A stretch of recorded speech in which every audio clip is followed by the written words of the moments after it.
Welcome back to Perpetually Patek. Today we have the opportunity to examine a cross-section of the milestone watches from Patek Philippe's rich history. Indeed we do, and they stretch from 1940 to nearly the present day. We may as well do this in chronological order, and while you could argue whether the 1463 or the 1518 hit the market first, we're going to start with arguably the more important of the two historically, which is the 1518. Let's do it. All right, Brian, tell me a little bit about this watch. So the 1518 was Patek Philippe's first serial produced Perpetual Calendar Chronograph, and it was actually the only serially produced Perpetual Calendar Chronograph at the time. It wasn't until roughly 50 years after this watch launched in 1941 that any other brand would be producing a similar caliber. And it is an exceptional timepiece. Let's remember that this was the middle of World War II. 1941 was not the time to be launching a watch priced at the cost of some houses around the world at the time. It was incredibly ambitious. It does use a Valjoux base, but the amount of reworking that Patek Philippe applied essentially made this its own movement.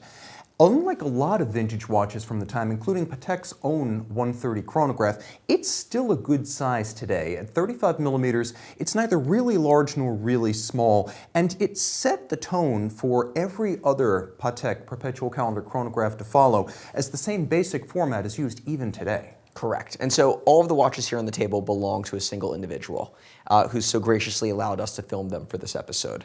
And they're all in immaculate condition and also of the utmost quality. That's a fact, and they're rare, make no mistake. We could debate how many remain in top condition today. What we can't debate is that the original production was about 281 pieces from 1941 to roughly 1954. So this was a trickle of Patek's production even at the time. It was a groundbreaking watch and one that's aged remarkably well. Again, if you look at a 5270 today, it is very similar in layout to the 1518. Also worth mentioning that this is a timepiece of extraordinarily good preservation. Correct. At this point, you primarily grade the watches by two factors. One, rarity, based on dial configurations and metals. And of course, condition is top. This watch, while not quite time capsule condition, is in extraordinarily good survivor condition.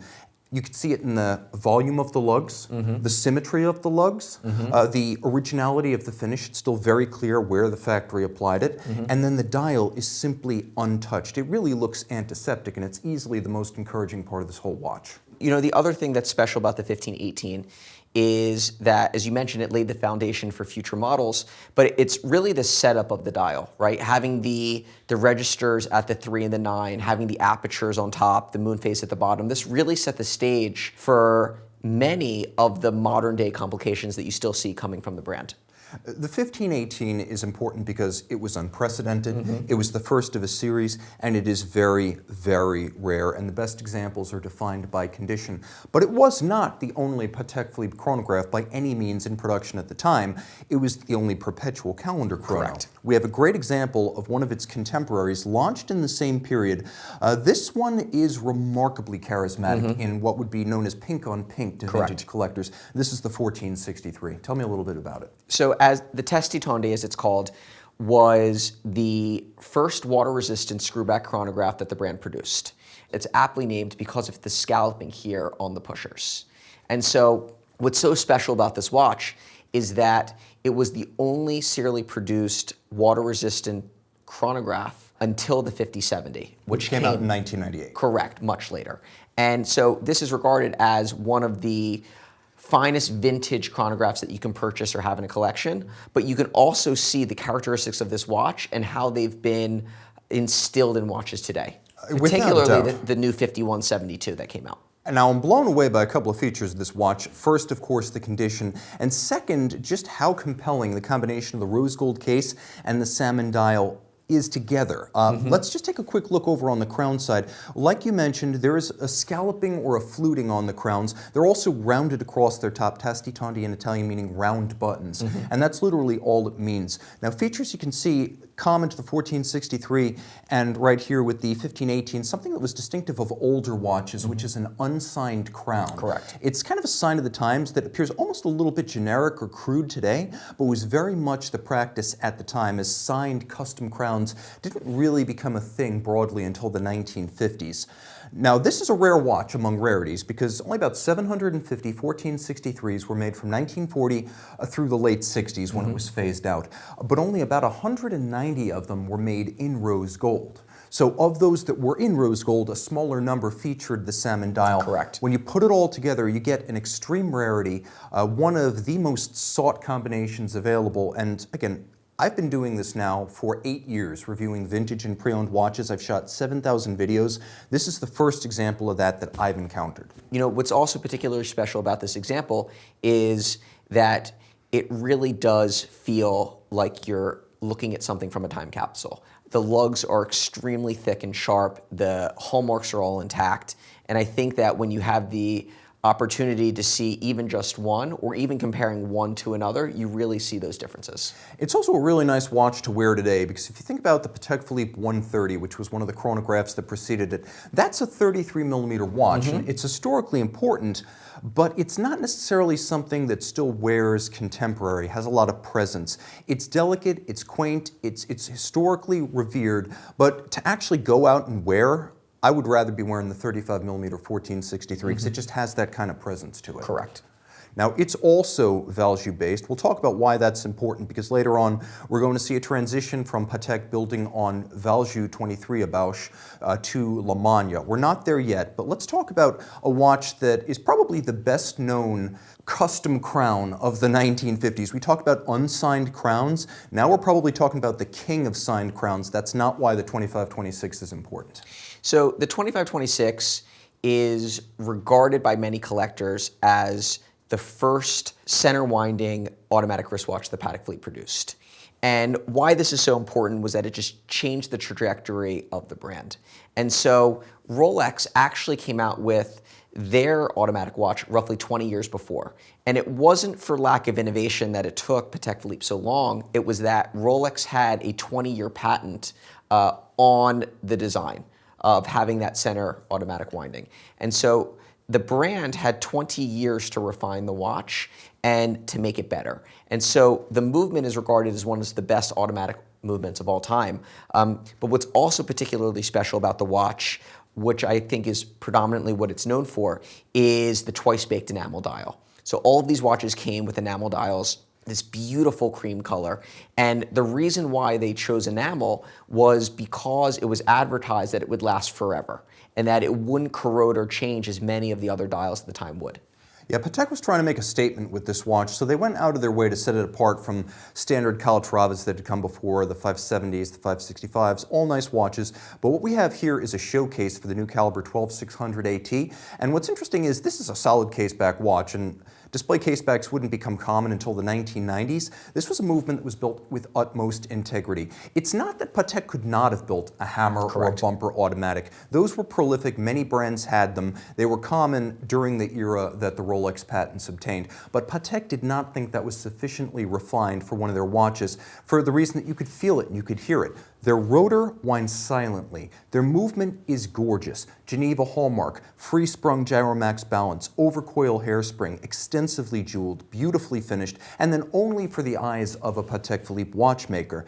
The case is a good size. We're stepping up a little bit more here with a 36mm case because the movement's about 27mm across, which was shockingly modern for the time. Correct. It does have an enamel dial, and that really stands out because this model is in white gold. Most of these were made in yellow gold, and most of the white gold and platinum models tended to feature some sort of a metallic dial. So to find the combination of the white gold and the enamel is extraordinarily rare, and it really is the best of both. Yes, no, and many of the platinum or white gold iterations had gem set dials. And so it was very rare to find the white gold with the baton setting. Yes. And it just makes for an incredible combination. And this particular example, it literally looks the day that it came from the factory. Yeah, there are 2526s, and then there are time capsule 2526s. And I don't know where this watch spent the last 70 years, but it is worth mentioning that the lugs are immaculate. the break between the case flank and the lug hoods sharp enough to cut you.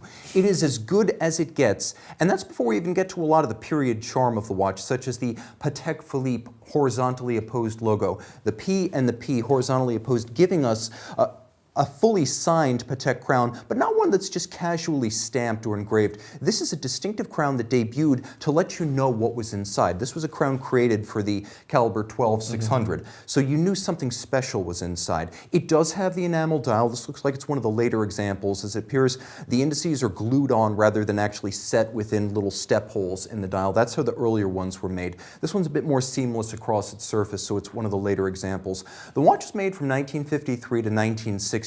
And it's important to note that it comprised less than 10% of caliber 12-600 AT production. So while the movement's great, they made about 7,000 of those movements. They made only about 600 of these watches. It's a rarity to find one in both perfect condition and in white gold. Add the enamel dial in the perfect condition white gold watch, and you're looking at something that might be unique. Very cool watch, a landmark piece, really a little bit unusual in this collection of complications, but it's a watch that impresses you with its nuance, and the deeper you get, the more impressive it becomes. No, for sure. And again, I think that as we go through the rest of the collection, you'll see how it finds its place. Without a doubt. We're going to actually jump forward and spring back. So we've got our two Perpetual Calendar Chronographs. Now, the release of the 1518 and the 2499 separated by about 1 decade. The watches initially in the 2499 first series production looked very, very similar,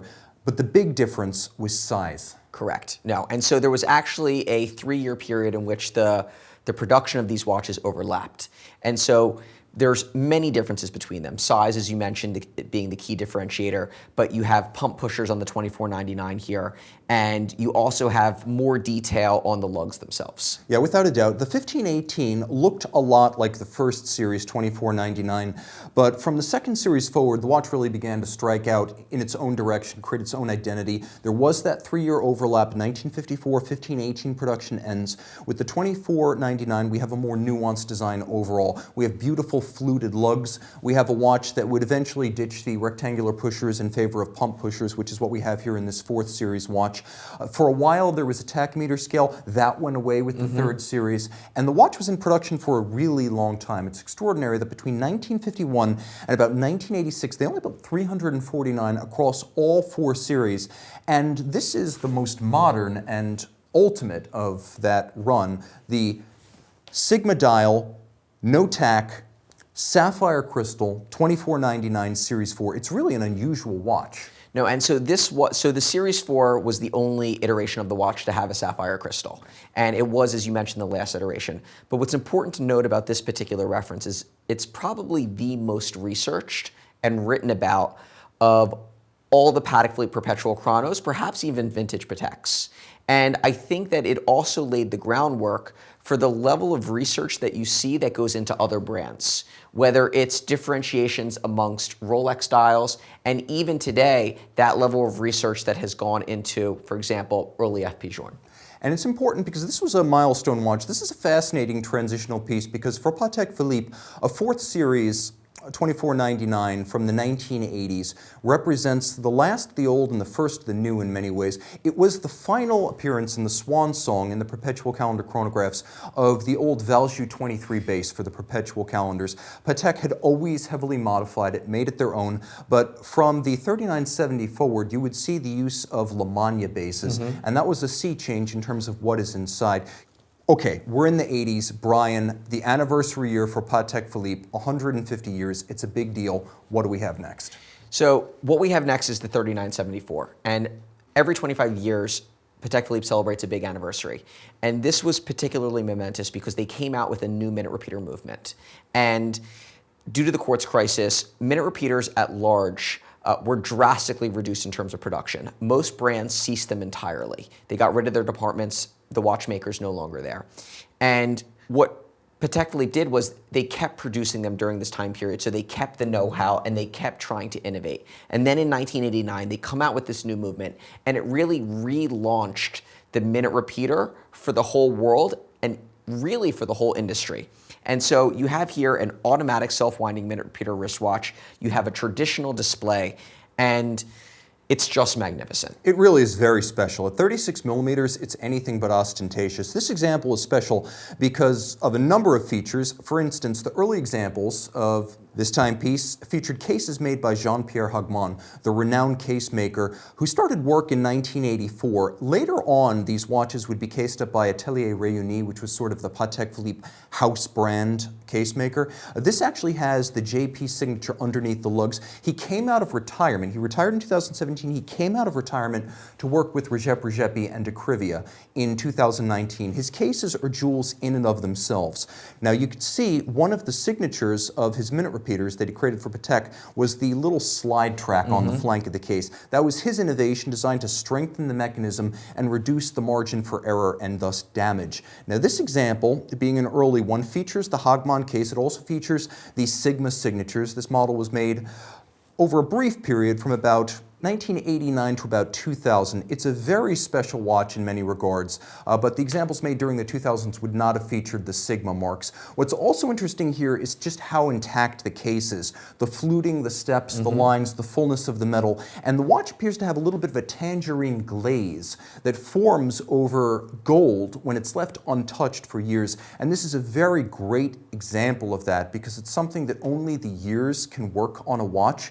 And it's probably the most beautifully benign sign of age I can imagine on a watch. Now, this is an incredible watch because it combines a minute repeater with perpetual calendar, and at the time it was one of the most complicated watches in the world, pocket watch or wristwatch. What's also fascinating as a sign of the times is that this is the first watch in the collection now that has a sapphire display caseback. Now, it has pre-1995 hallmarks on it, so it would have been made between 1989 and 1995, and that was the era in which we started to see watch companies consider sapphire casebacks. In the early days, Patek wanted to be upfront that they weren't trying to cheat you of the gold, so they would often give you either a gold or a platinum solid caseback with the watch, just to let you know they weren't trying to replace a cheap sapphire with a dear gold piece.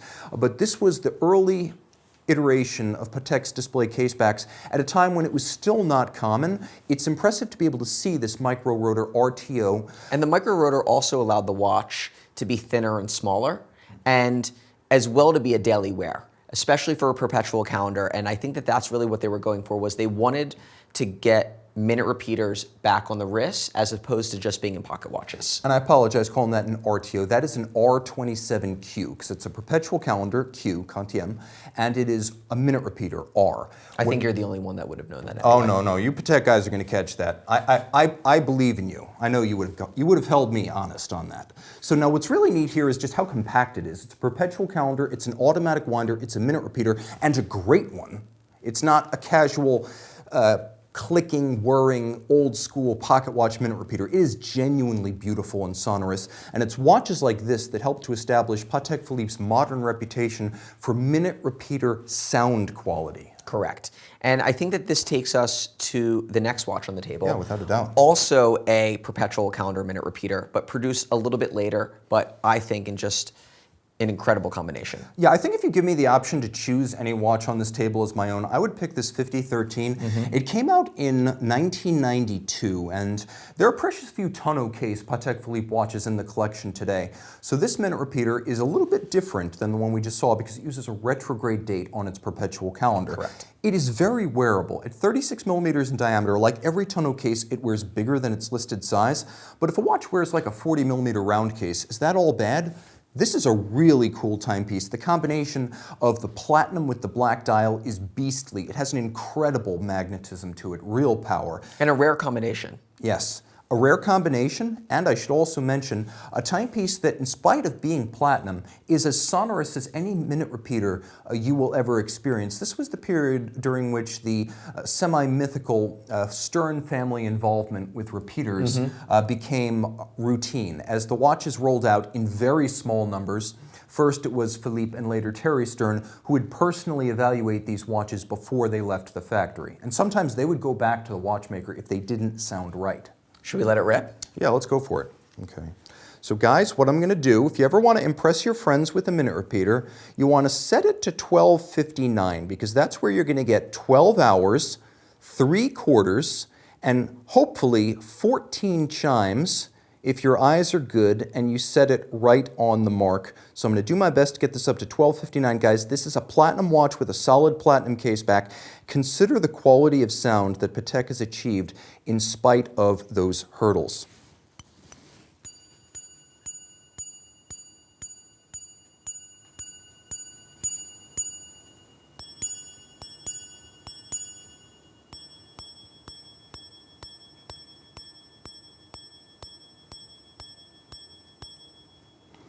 Still can't believe how good it sounds. Unbelievable. Just, it could have been dead. It could have had no resonance, no sustain. Instead, it's like a super strat with a Floyd Rose just screaming with that sustain. Absolutely awesome. And a very under-the-radar watch, because if you wear a Rolex like Oyster Perpetual at a restaurant, people unsolicited will come up and ask you if it's real, what it costs, are you rich? You wear that out, and people are going to be like, I don't know. I don't know what that is. Leave it. Forget it. This is a timepiece for the connoisseur. That's a tonneau-cased multi-complication. That's one for the connoisseur. And since I have already told you that we've got 2-minute repeaters on the table, I can't deprive you of the opportunity to hear the 3974. Now this watch, of course, in gold, is going to have a different sound to it, and with a sapphire case back, it's going to have even a little bit more vocalization, but you'll be able to judge the difference for yourself. And I'm sure with the audience for this program being what it is, you're going to appreciate the subtlety of distinction between them.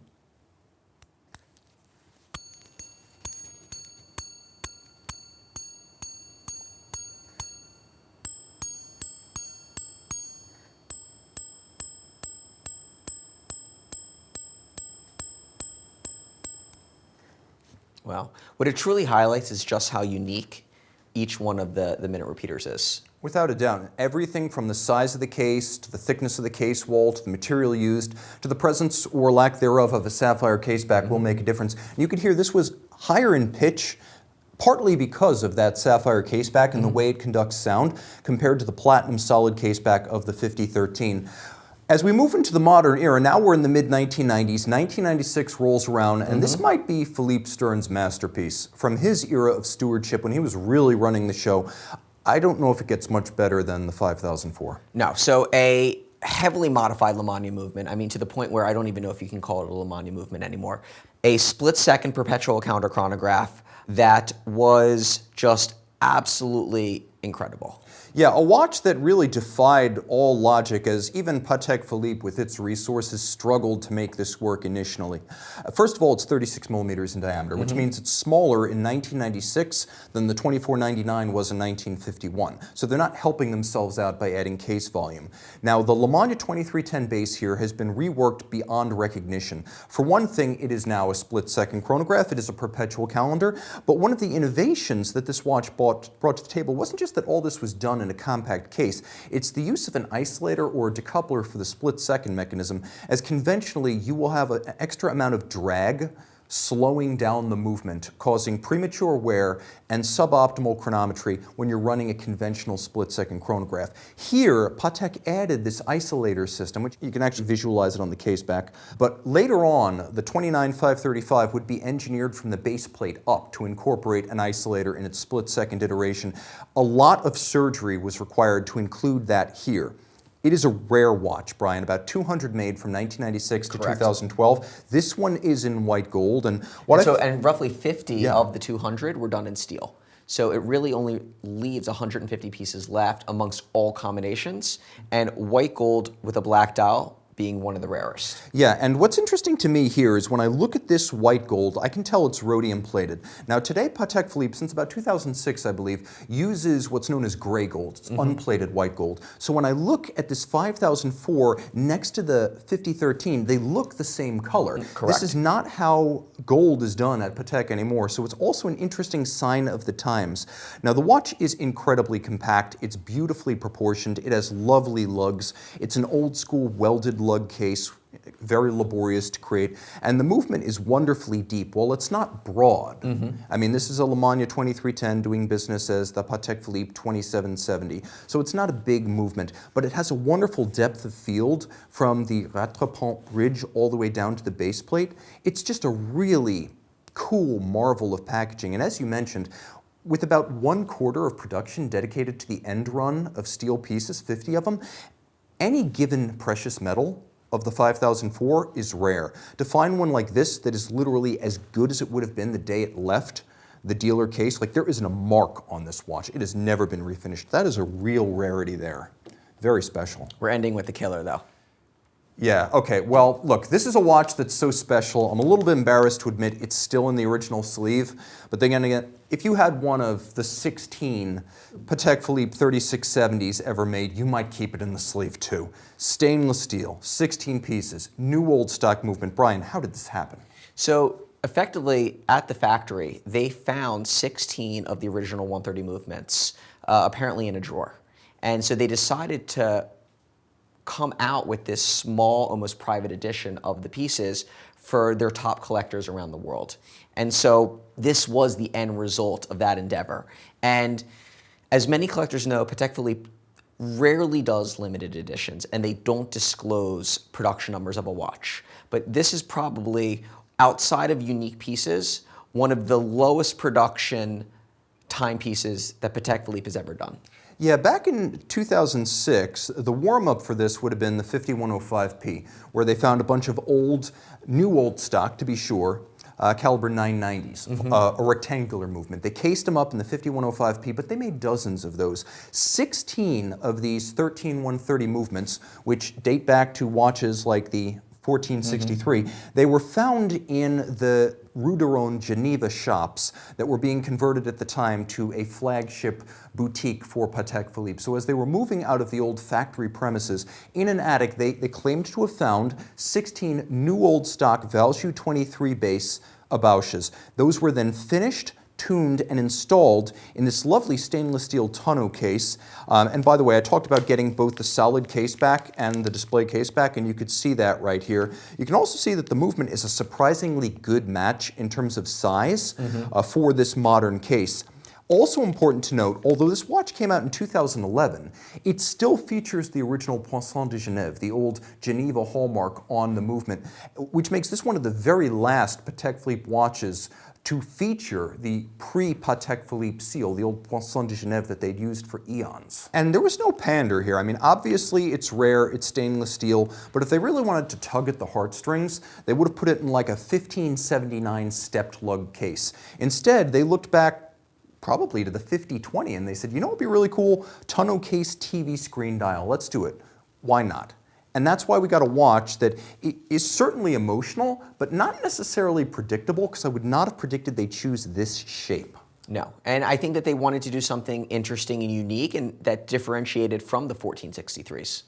Yeah, and everything about this watch is special, from the gradient gray of the dial, which has a lovely metallic tinge when you see it in person, to the shape of the case, to the material chosen, to the fact that there will not be another edition of these movements. Never. They're also probably among the best finished of the old Valjoux 23 bases, because this was finished and regulated for a modern display case back, whereas a lot of watches like the 2499 or the 1463, the 1518, they were well finished, but they were not designed to live up to 2010's standards of customer expectations. No, for sure. And I mean, I made sure that I wanted to bring watches that we could photograph well and bring to the table, but this one was just too good not to bring. Guys, this has been like an Avengers movie. Was this a blockbuster or what? Thanks to our noted collector who supplied these watches, and, well, thanks to you for making the best job in the world possible for both of us. Time out, Tim out, Brian out, and thanks for logging on.